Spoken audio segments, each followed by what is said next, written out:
बिस्मिल्लाहिर्रहमानिर्रहीम। अस्सलाम वालेकुम। आज 19 अगस्त बरोज़ जुम्मा हम बात करेंगे पाकिस्तान मुस्लिम लीग नून के 12 रहनुमाओं की गिरफ़्तारी के अहकाम जारी हो गए हैं और पहली गिरफ़्तारी लीगी राना उसके घर पर पुलिस पहुंच गई है गिरफ़्तार करने के लिए। बड़ी अहम तफसीलात हैं जो मैं आपके साथ शेयर करूंगा और आपको मैं बताऊंगा कि जो मुस्लिम लीग नून की क़यादत की गिरफ़्तारियों को मिक्स किया जा रहा है शहबाज गिल की गिरफ़्तारियों के हवाले से, उसमें भी मैं आपको कुछ चीज़ें आज बताऊँगा। उससे पहले हम बात कर लेते हैं, फैसलाबाद में एक वाक़या होता है, अफसोसनाक वाक़या, और उस वाक़या में जो लड़की थी जो उस मरकज़ी मुलज़म की बेटी थी अना अली, उसको आज वो गई थी इस्लामाबाद हाई कोर्ट ज़मानत लेने के लिए। अब उसके बारे में ये इल्ज़ाम था कि ये उस लड़की की मुतासरा जो हमारी बहन है उसकी ये सहेली थी, उसकी दोस्त थी, और ये उसको ब्लैकमेल करके लाई और ये सारे जो शादी के लिए उसको ज़बरदस्ती करते रहे, और फिर ज़बरदस्ती जब वो शादी के लिए रज़ामंद ना हुई तो इन्होंने फिर ये सारा जो हैवानी खेल खेला।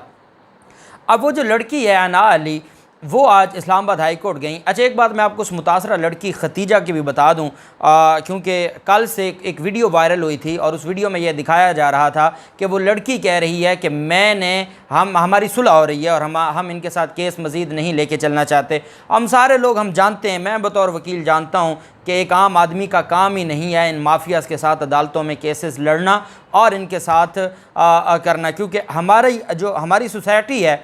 अब आप देखें ना, मोटरवे ज़्यादती केस है, पूरी कौम खड़ी हो गई थी। आज क्या हमारी कौम में से कोई पूछता है कि वो केस किधर गया? उसकी अपील हाई कोर्ट में पड़ी है, 2 साल से हाई कोर्ट उसको सुनती नहीं है। नूर मुकदम कत्ल केस पर सज़ा तो हो गई, उसके बाद क्या हुआ? अपीलें पड़ी हैं, अपीलें पेंडिंग रहती हैं। तो इस वजह से हमें जो शॉर्ट मेमोरी है हमारी कौम की, मैं उसमें ख़ुद शामिल हूँ।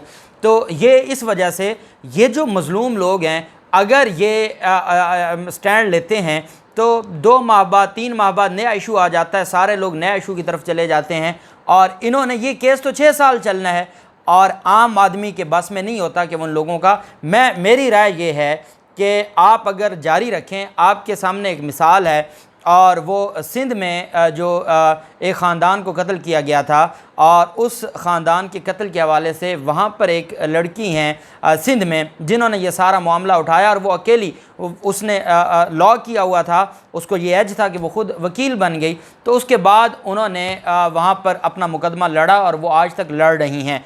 तो आपको अपना मुकदमा लड़ना चाहिए, लेकिन मैं आपको एक नेचर बता रहा हूँ कि हमारे यहाँ लोग, उनकी कैपेसिटी नहीं होती, वो अदालतों में इस बड़े माफिया का मुकाबला नहीं कर सकते। यहाँ तो इमरान खान जैसा बंदा नहीं कर सका जिसके पीछे पूरी कौम खड़ी है। अब शहबाज गिल के साथ जो हशर किया जा रहा है सारी दुनिया देख रही है, इस वजह से ये बड़ा मुश्किल होता है। लेकिन उस खतीजा लड़की ने ये कहा है, मुतासरा लड़की ने, कि ये कुछ महीने पहले भी इसी तरह का कोई वाक़या हुआ था। इन्होंने ज़बरदस्ती ब्लैकमेल करते हुए मुझसे एक वीडियो बनवाई थी और ये मामला पुराना था।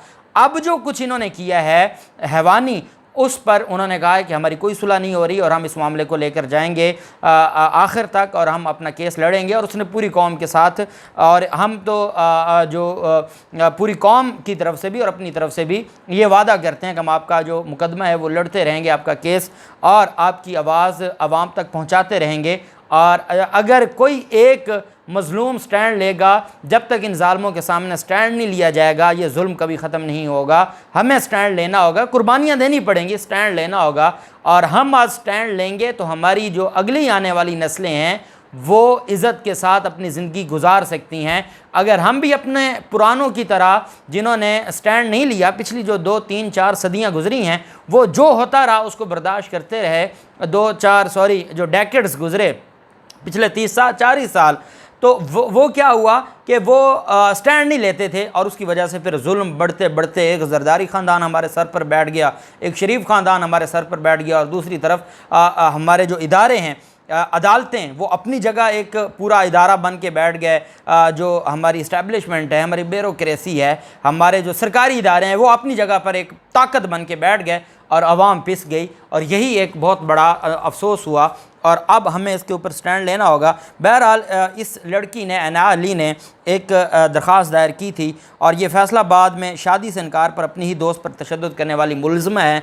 अना अली, इसकी तरफ से ये दरख्वास्त दायर की गई और ये हिफाजती ज़मानत की दरख्वास्त इस्लामाबाद हाई कोर्ट में, और उसमें ये मौक़िफ़ अपनाया कि मैं कम उम्र हूँ, अभी मैं स्टूडेंट हूँ और पुलिस की जानिब से गिरफ़्तारी का ख़दशा है, इस वजह से मुझे हिफाजती ज़मानत दी जाए।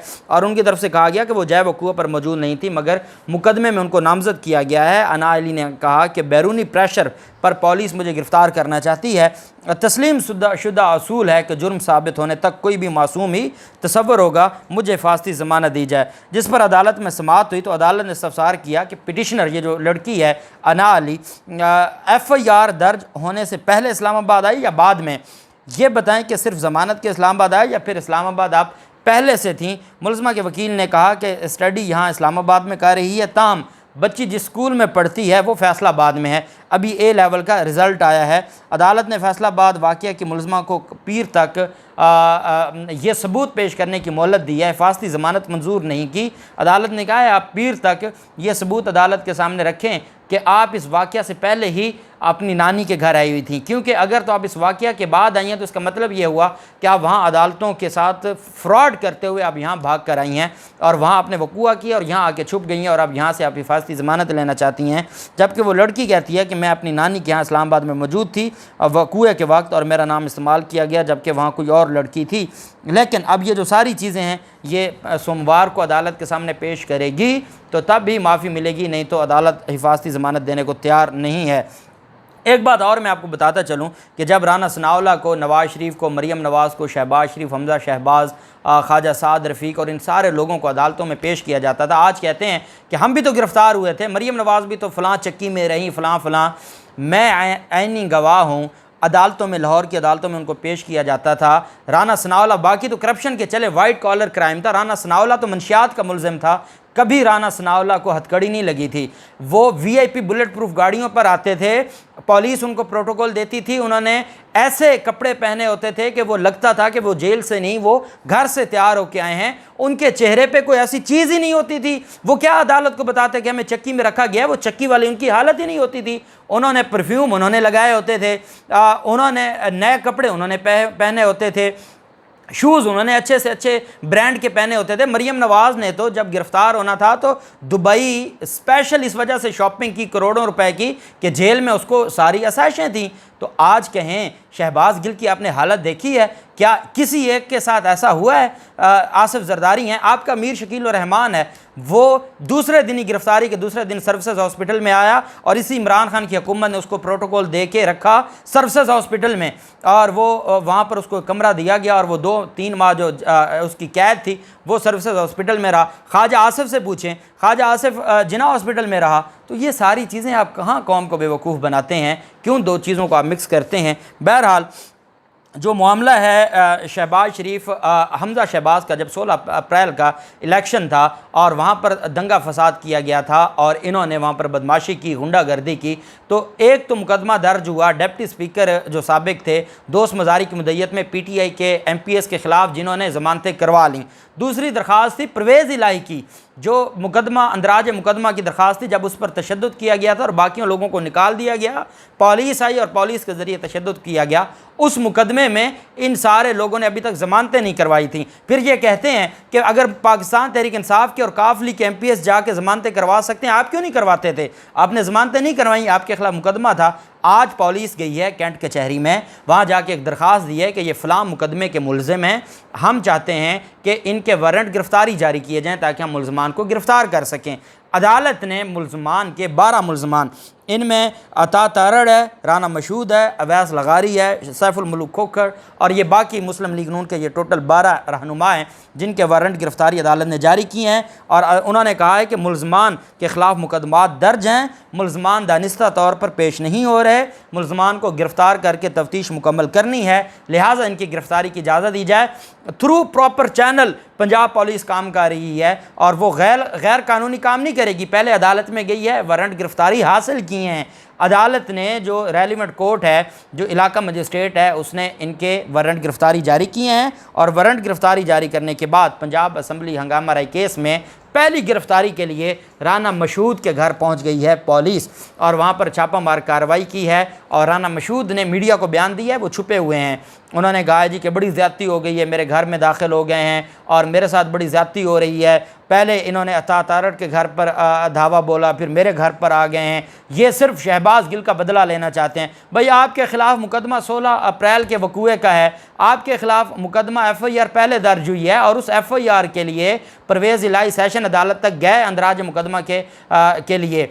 और फिर वहाँ से अंदराज मुकदमा की दरख्वास्त उस वक्त खारिज हो गई थी, लेकिन क्योंकि वो हमजा शहबाज और इन सारे लोगों के ख़िलाफ़ थी, लेकिन बाद में मुकदमा तो दर्ज हो गया। मुकदमा दर्ज हो गया, आपके खिलाफ मुकदमा दर्ज है, आप ना ज़मानतें करवाते हैं। अगर PTI के MPs जाके ज़मानतें अपनी करवा सकते हैं, काफ लीग के लोग ज़मानतें करवा सकते हैं, तो आप क्यों छुपे हुए हैं? आप कभी एक ओहदा लेते हैं, कभी एक वफाकी ओहदा लेते हैं ताकि आप बच जाएंगे, तो आप तो नहीं बचेंगे। ये तो क्रिमिनल कार्रवाई है, उसमें तो वज़ीर आज़म नहीं बचेगा, वो अपने केसों में पेश होता है, आप कैसे बचेंगे? तो अब लीगी राना मशहूद के घर पर पुलिस ने छापामार गिरफ्तारी के लिए कार्रवाई की और पुलिस की तरफ से ये कहा गया कि अब हमें वारंट मिल गए हैं, हम पहले था गैर कानूनी तौर पर गिरफ़्तार ना किया जाए, अब जो गिरफ़्तारी होगी वो कानून के मुताबिक होगी, बाकायदा एक मुकदमे में गिरफ़्तारी होगी और उस गिरफ़्तारी के बाद हम इस केस को मंतकी अंजाम तक पहुँचाएँगे। और साथ अता तारड़ की गिरफ़्तारी के हवाले से भी जो चीज़ें हैं, क्योंकि जो उसने पहले फांसी ज़मानत करवाई थी वो इस मुकदमा इसमें शामिल नहीं था, अब उसकी गिरफ़्तारी के हवाले से और मुस्लिम लीग नून की बाकी क़यादत की गिरफ़्तारी के हवाले से या मुस्लिम लीग नून के रहनुमा सारे पंजाब सियासत छोड़ के इस्लामाबाद जाके छुप के बैठ जाएंगे और इस्लामाबाद से भी गिरफ़्तार करने का तरीका है। और वहाँ भी अदालत में जाके मजिस्ट्रेट को दरख्वास्त दी जा सकती है कि जी हमने यहाँ से मुलज़मान को गिरफ़्तार करना है, और वहाँ से भी गिरफ़्तारी हो सकती है। ये नहीं है कि ये वहाँ छुप के बैठेंगे तो गिरफ़्तारी नहीं होगी, फिर पाकिस्तान तहरीक इंसाफ और पंजाब हुकूमत फिर आखिर तक जाएगी। इस्लामाबाद हाई कोर्ट तक जाना पड़ा तो वो जाएंगे इनकी गिरफ़्तारियों के लिए और वहाँ दरख्वास्तें देंगे कि जी मुकदमा है, ना ज़मानतें करवाते हैं ना गिरफ़्तारी देते हैं, हमने शामिल तफ्तीश करना है, तो बताएं क्या किया जाए। तो अल्टीमेटली गिरफ़्तारियाँ होंगी। और अब देखते हैं कि पुलिस ने कार्रवाइयाँ शुरू कर दी हैं और आज किसको गिरफ़्तार किया जाता है। आज रात और कल तक गिरफ़्तारियाँ IG पंजाब की तरफ से कहा गया कि गिरफ़्तारियाँ की जाएँ। जो भी तफसीलात होंगी आपके साथ शेयर करते रहेंगे। अल्लाह पाक पाकिस्तान कामयाब नासिर हो। बहुत शुक्रिया। अल्लाह हाफ़िज़। पाकिस्तान ज़िंदाबाद।